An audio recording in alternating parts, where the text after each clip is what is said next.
Good morning students, welcome back. कल हमने पढ़ा था कि मैटर क्या होता है, एनर्जी क्या होती है। हमने उसकी क्वालिटीज़ देखी थी, किस चीज़ को मैटर बोल सकते हैं, किस चीज़ को एनर्जी बोल सकते हैं। ठीक है, तो आज हम उसी चैप्टर को कंटिन्यू करेंगे।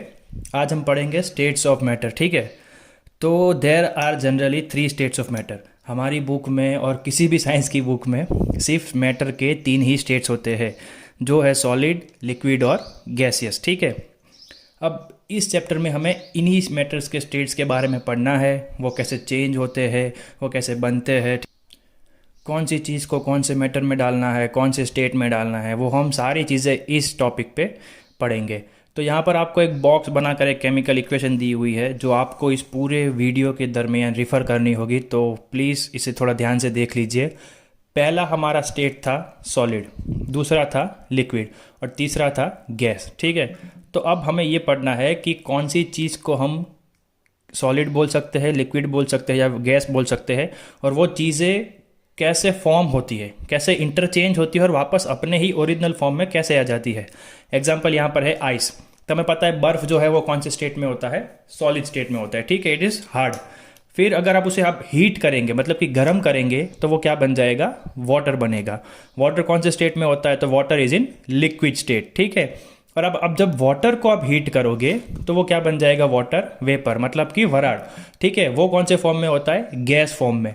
अब आप इस प्रोसेस को देखिए, आपने आइस को गर्म किया तो वो वाटर बना, वाटर को गर्म किया उसको वाटर वेपर बना। ठीक है, अब आप उसका उल्टा करेंगे, गैस मतलब जो वराड़ है, वाटर वेपर है, उसको अब अगर आप कूल करोगे, ठंडा करोगे, तो क्या बनेगा, वाटर बनेगा, जो कि लिक्विड स्टेट में है। और अगर आप लिक्विड मतलब कि पानी को भी ठंडा करोगे तो क्या बनेगा, वो सॉलिड फॉर्म बनेगा, जो कि हम आइस जिस क्या बोलते हैं, आइस। तो यहाँ पर देखते हैं, तो water is same in all above equations but is called by different names in different state. Is that solid? हम सॉलिड को क्या बोलेंगे, आइस। है तो वो वाटर ही। ठीक है, ये तीनों इक्वेशन में, ये तीनों फॉर्म में जो भी कंपाउंड है, जो भी केमिकल है, वो क्या है, पानी है। पानी कहीं बदला नहीं है, हमने सिर्फ उसका स्टेट बदला है, इसीलिए उसके अलग अलग स्टेट में क्या है, उसके अलग अलग नाम है। सॉलिड स्टेट में था तो हमने आइस बोला, लिक्विड स्टेट में था तो हमने वाटर बोला, और गैस स्टेट में था तो हमने वाटर वेपर बोला। ठीक है, लेकिन चीज़ क्या थी, वाटर। अब किन चीज़ों को हम सॉलिड बोल सकते हैं, किन चीज़ों को हम लिक्विड बोल सकते हैं, किन चीज़ों को हम गैस बोल सकते हैं, वो देखते हैं। ठीक है, हमने कल पढ़ा था कि मैटर चीज़ें हमको आइडेंटिफाई करने के लिए कुछ क्वालिटीज़ याद रखनी होती है। आपको याद ही होगा कौन कौन सी थी वो क्वालिटीज़, कि मैटर क्या होना चाहिए। पहले तो वो वॉल्यूम रोकता है, मतलब कि एक जगह रोकता है। ठीक है, और उसका एक मास होता है, उसका एक वजन होता है। इन चीज़ों को क्या बोलेंगे, मैटर बोलेंगे। वैसे ही अगर हमें किसी चीज़ को सॉलिड है, लिक्विड है या गैस है, वो हमें पता करना है, तो हर एक स्टेट की एक अलग अलग कैरेक्टरिस्टिक है। ठीक है, सिर्फ एक कैरेक्टरिस्टिक है। वहाँ पर मैटर की 2 थी, एनर्जी की 2 थी। ठीक है, यहाँ पर सॉलिड की एक, लिक्विड की एक और गैस की एक, जो कि काफ़ी ईजी है। सॉलिड किस चीज़ को बोलेंगे, तो solid has fixed volume and definite shape. आपके घर पर जो डाइनिंग टेबल है, बेड है, टीवी है, ठीक है, ये सारी चीज़ें क्या होती है, सॉलिड होती है। उसका फिक्स्ड वॉल्यूम होता है, वो उतनी ही जगह रोकेगा। ठीक है, आपके घर में जो पलंग है, जो बेड है, ठीक है, जो डाइनिंग टेबल है, वो बरसों से है और वो उतनी ही जगह रोकते हैं जितना पहले रोकते थे।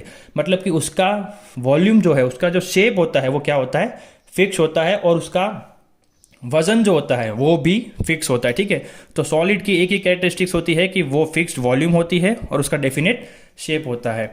अब बात करते हैं लिक्विड की। तो लिक्विड क्या होता है, लिक्विड हैज़ फिक्स्ड वॉल्यूम। ठीक है, उसका वजन मतलब कि उसका वॉल्यूम जो है वो फिक्स रहता है, बट उसका शेप फिक्स होता नहीं है, but does not have fix shape. Example देता हूं मैं। आपके पास 1 लीटर पानी है, ठीक है, आपने उसे एक बॉटल में रखा, तो उस पानी ने बॉटल का शेप ले लिया। पानी 1 लीटर ही है, ठीक है। अब आपने उस 1 लीटर पानी को बॉटल में से निकाल के बाल्टी में डाल दिया, या फिर एक टब में डाल दिया, ग्लास में डाल दिया, या फिर मग में डाल दिया। पानी 1 लीटर ही है, लेकिन आप जिस जिस कंटेनर में डालोगे उस कंटेनर का शेप क्या ले लेगा, लिक्विड ले लेगा। मतलब कि अगर आपने बाल्टी में डाला तो पानी बाल्टी की शेप की हो गई। ठीक है, आपने बॉटल में डाला तो बॉटल की शेप की हो जाएगी। इससे हमें ये पता चलता है कि लिक्विड जो है उसका वॉल्यूम, उसका वजन जो है, हर एक चीज़ में पानी 1 लीटर ही था, वो बदला नहीं था। ठीक है, अब बात करते हैं गैस की। तो गैस सबसे ईजी है। गैस का कोई फिक्स वॉल्यूम नहीं होता है, ना कोई डेफिनेट शेप होता है। ठीक है, उसका कोई फिक्स वजन नहीं होता है, उसका कोई फिक्स्ड शेप नहीं होता है। ठीक है, आप 1 किलो गैस एक गुब्बारे में भर दो तो वो 1 किलो गैस गुब्बारे में है, तो उसका शेप क्या हो जाएगा, गुब्बारे का हो जाएगा। अगर गुब्बारे की क्वांटिटी है ज़्यादा तो उसमें आप और 1 किलो डाल दो, ठीक है। तो मतलब कि कंटेनर के हिसाब से उसका वॉल्यूम और शेप जो है वो फिक्स होता है, ठीक है, बट उसका अपना कुछ होता नहीं है। तो ये थे हमारे 3 स्टेट्स ऑफ मैटर, उसके 3 कैरेक्टरिस्टिक्स। अब आपको किसी भी चीज़ को सॉलिड बोलना हो, लिक्विड बोलना हो या गैस बोलना हो, आपको कोई परेशानी होगी नहीं, ठीक है।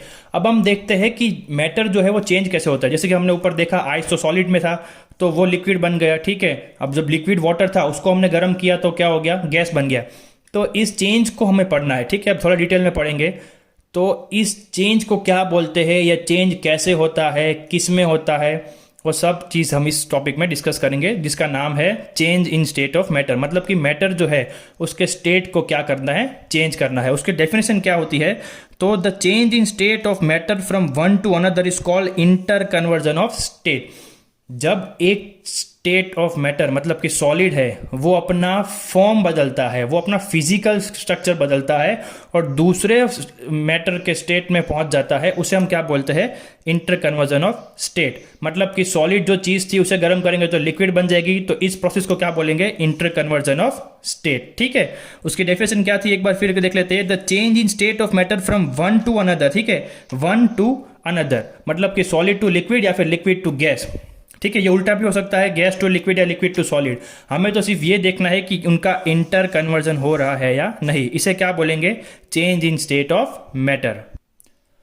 अब हमारी बुक में 2 इंटर कन्वर्जन दिए हुए हैं। पहला है सॉलिड टू लिक्विड और दूसरा है लिक्विड टू गैस, ठीक है। तो पहले देख लेते हैं solid to liquid inter conversion कैसे होता है, उसमें क्या क्या चीज़ें होती है और हमें क्या क्या चीज़ें याद रखनी होती है, ठीक है।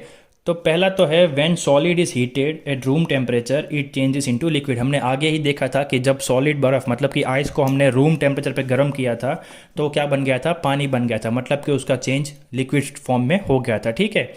This process is called melting of solid. अब आइस जो है वो पिघला, ठीक है, हमने जब उसको गर्म किया या फिर उसे बाहर निकाला फ्रीजर में से तो वो क्या हो गया, गर्म हो गया, वो पिघलने लगा। तो इस प्रोसेस को क्या बोलते हैं, मेल्टिंग ऑफ सॉलिड। फिर the temperature at which solid melt is called its melting point. मतलब कि जैसे ही टेम्परेचर घटता है और जिस टेम्परेचर पे सॉलिड जो है वो पिघलना स्टार्ट करता है उसे हम क्या बोलेंगे, मेल्टिंग पॉइंट। जैसे कि आइस को अब आप जब 0 डिग्री से नीचे लाएंगे तो वो पानी बनना शुरू हो जाएगा, पिघलना शुरू हो जाएगा, ठीक है। तो 0 डिग्री जो है वो आइस का क्या हो गया, मेल्टिंग पॉइंट।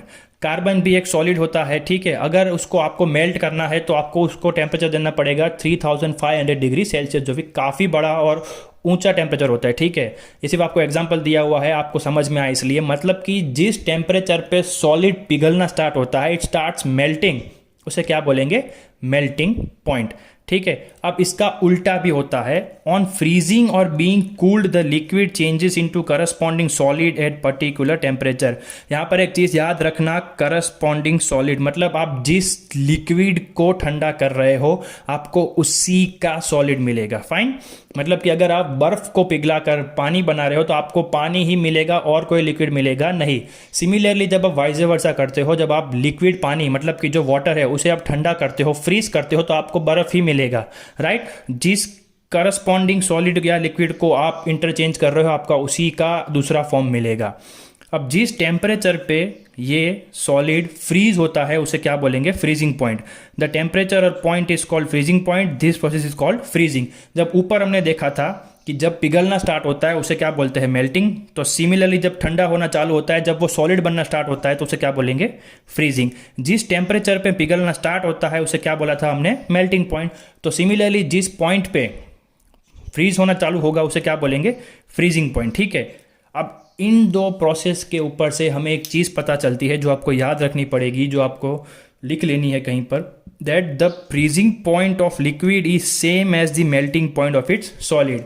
जिस पॉइंट पे लिक्विड जो है वो फ्रीज होगा वही उसका मेल्टिंग पॉइंट होगा। जैसे कि मैं आपको एग्जांपल देता हूँ, आइस का मेल्टिंग पॉइंट क्या था यहाँ पर, 0, उसका फ्रीजिंग पॉइंट भी क्या होगा, 0, ठीक है। मतलब कि पानी जो है वो 0 डिग्री पर आइस बनेगा और आइस जो है वो 0 डिग्री के नीचे उतरेगा तो क्या बनेगा, वाटर।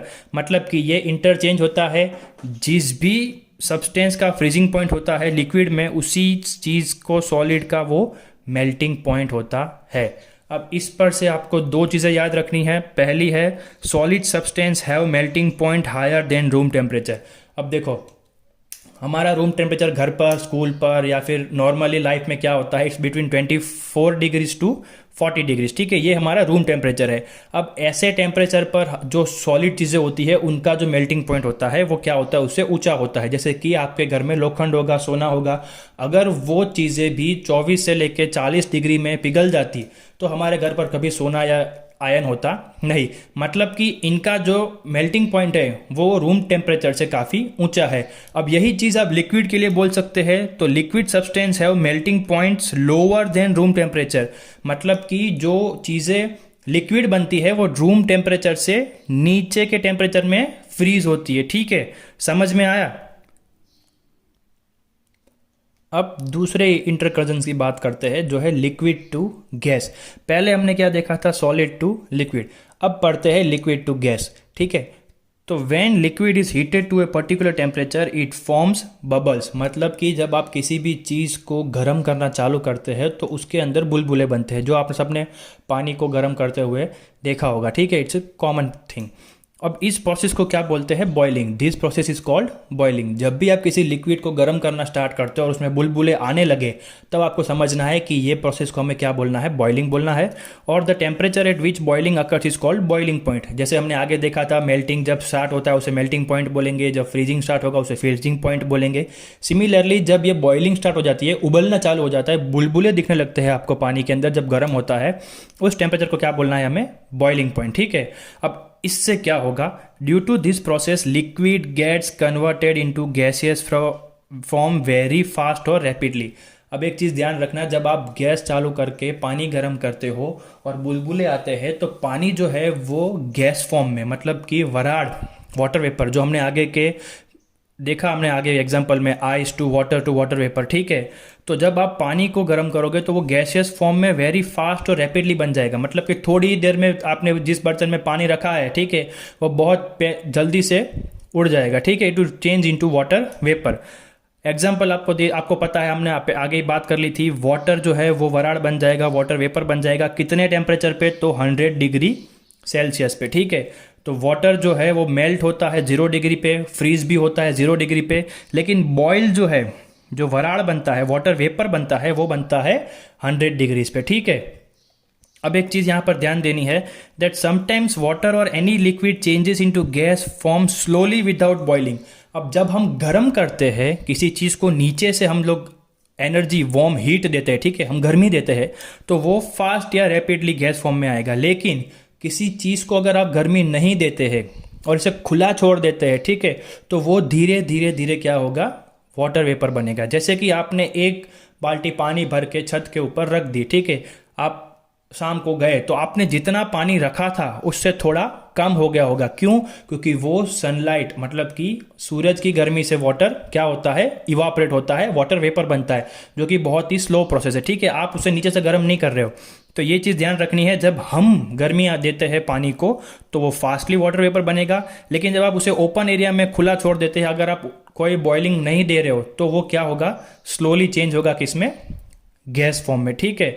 उसका एग्जांपल है water evaporate slowly when left open after some time. आप अगर आप पानी को खुला छोड़ दोगे किसी भी चीज़ जगह पर, ठीक है, तो थोड़े देर बाद वहाँ क्या होगा, पानी थोड़ा कम हो गया होगा, ठीक है। Substance will only be in liquid state below it's boiling point, ठीक है, मतलब कि वाटर का बॉइलिंग पॉइंट कितना है, 100 डिग्रीज। तो 100 डिग्री के नीचे ही पानी जो है वो लिक्विड स्टेट में रहेगा। अगर टेम्परेचर 100 के ऊपर गया तो वो क्या बन जाएगा, गैस बन जाएगा। तो इस स्टेटमेंट का मतलब यही होता है कि सब्सटेंस जो है वो लिक्विड कब तक रहेगा, तो उसके बॉइलिंग पॉइंट के नीचे, बिलो इट्स बॉइलिंग पॉइंट, ठीक है। अब when gaseous substance is cooled to form liquid substance the process is called condensation और लिक्विफिकेशन। हमने आगे ही रिएक्शन में देखा, मैंने ब्लू पेन से लिखा था हीट हीट हीट और फिर नीचे लिखा था कूल कूल, ठीक है। तो जब आप गैसियस सब्सटेंस को कूल करते हो, क्या बनाने के लिए, लिक्विड बनाने के लिए, मतलब आप वराड़ को ठंडा करके पानी बना सकते हो, ठीक है। उस प्रोसेस को क्या बोलेंगे, कंडेंसेशन या फिर लिक्विफिकेशन। लिक्विफिकेशन नाम से ही पता चलता है कि किसी चीज़ को लिक्विड बनाना, ठीक है। तो आज हम यहाँ तक ही पढ़ेंगे, ठीक है। आपको ज़्यादा लोड नहीं देना है। आज हमने 3 चीज़ पढ़ी। स्टेट्स ऑफ मैटर देखे थे हमने, ठीक है। 3 स्टेट्स ऑफ मैटर, कौन से मैटर की क्या कैरेक्टरिस्टिक्स है वो देखी थी। और इंटर कन्वर्जन के 2 फेज देखे। पहला था सॉलिड टू लिक्विड और दूसरा था liquid to gas. Solid to liquid में हमने क्या देखा था, तो हमने देखा था कि जब कोई भी सॉलिड गर्म होता है वो लिक्विड बनना स्टार्ट होता है, उस पॉइंट को क्या बोलते हैं, मेल्टिंग पॉइंट बोलते हैं। और फिर किसी भी लिक्विड को अगर आप ठंडा करते हो सॉलिड बनाने के लिए तो उसे क्या बोलेंगे, उसका फ्रीजिंग पॉइंट बोलेंगे। फिर हमने लिक्विड गैस को देखा था, जब आप किसी लिक्विड को गर्म करते हो तो वो उसका बॉइलिंग पॉइंट हो जाता है। और जब आप किसी गैस को ठंडा करते हो तो वो उसका क्या हो जाता है, कंडेंसेशन होके वापस से लिक्विड बन जाता है, ठीक है। और अब नीचे ये आपका होमवर्क है जो आपको करना है। आपको मैंने कल भी बोला था, आज भी बोल रहा हूँ कि ये होमवर्क आपका चेक होगा, ठीक है। तो आपके 5 क्वेश्चंस कल की तरह ही है। Give 3 states of matter, mention 1 characteristics of each state, मतलब तीनों स्टेट की एक एक कैरेक्टरिस्टिक्स देनी है।